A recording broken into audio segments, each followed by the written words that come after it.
नमस्कार मित्रांनो, मी रविशंकर घाडीगावकर तुमचं पुन्हा एकदा स्वागत करतो आपल्या एका नवीन ब्लॉगमध्ये. खूप ब्लॉग्स आहेत जे पेंडिंग आहेत. हे शॉर्ट ब्लॉग आहे, 3 मिनिटाचा शॉर्ट व्हिडिओ. तर बघा तुम्ही, आज आहे नागपंचमी आणि बाबा बनवत आहेत नागोबाला.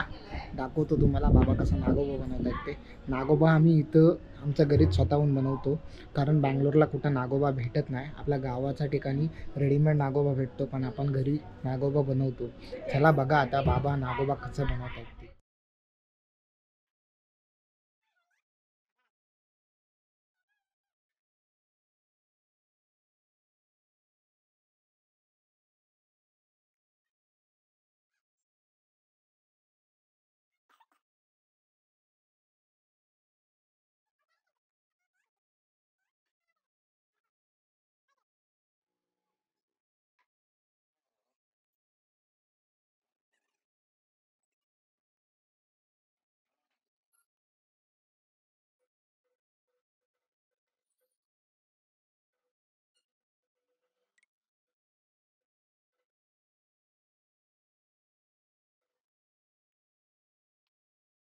तर मित्रांनो, मी नागोबा बनवून मी गेलो होतो कामावर आणि वापस आलो आहे. नागोबाची पूजा पण झालेली आहे, तुम्ही बघू शकता. आता नैवेद्य वगैरे केला आहे हातोड्याचा आणि तांदळाचा खीर बनवलेली आहे. आणि इथं मंडळी बघू शकता तुम्ही. ताई बसली आहे, शिल्पा ताईस आणि काजल वहिनीस ऑन द गोना मिरी जाळ. आणि इथं आई काय बनवते, आई काहीतरी बनवते तिथं. आणि इथं पातोळे शिजत आहेत, बघू शकता तुम्ही. पातोळे समजा गो ना मेरी जाण.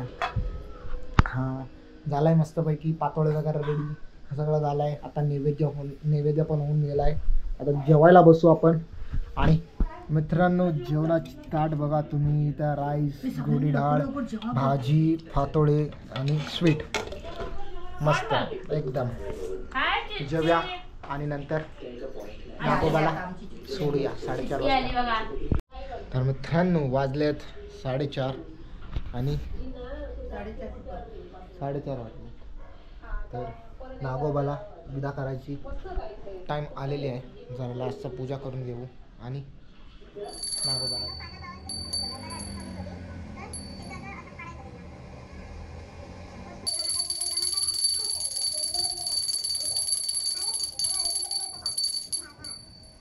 तर मित्रांनो, झालेली आहे पूजा वगैरे करून. प्लॅन आहे की हा जो जंगल आहे आमचा समोरचा दिसतोय तो जंगलात सोडायचा विचार चालू आहे. आई म्हणतात तिथं जाऊन सोड इथं, कारण आमचा जो पॉट आहेत ना, त्या पॉटमध्ये पहिला सोडायचं आणि इकडेच ठेवायचं. आई म्हणते खाली जाऊन सोड, काय नाही म्हणून. तर जाऊया खाली सोडायला.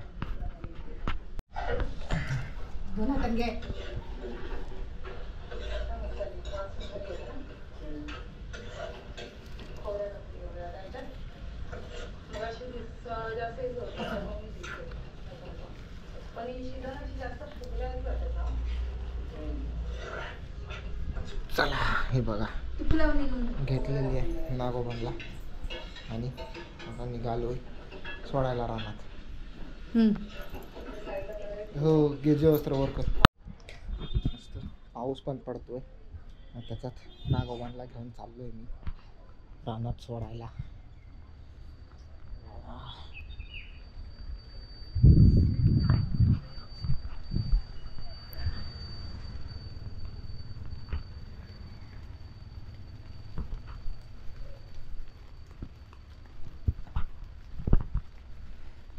जीव बिव नसलं तर बस तरी सोडतो पुढे आत. चला इकडं. तर मित्रांनो, तर बघा सोडलेली आहे नागोबाला. आता जाऊया घरी, पाऊस येतोय. तर मित्रांनो, झाली आहे नागोबाला घरी सोडून. पाऊस पण येतोय मस्त रिमझिम रिमझिम. तुम्हाला हा ब्लॉग कसा वाटला हा नक्की कमेंट्समध्ये सांगा. बघू आता संध्याकाळी उंड्या बनवणार आहेत. उंड्याची ब्लॉग जमलं तर टाकतो, तर नाही. हां, मी काय बोलत होतो. हां, तुम्हाला हा ब्लॉग कसा वाटला हा नक्की कमेंट्समध्ये सांगा. लाईक करा, शेअर करा आणि सबस्क्राईब करायला विसरू नका. मी रविशंकर घाडीगावकर विदा घेतो तुमची. भेटूया पुढच्या ब्लॉगेत. Bye bye.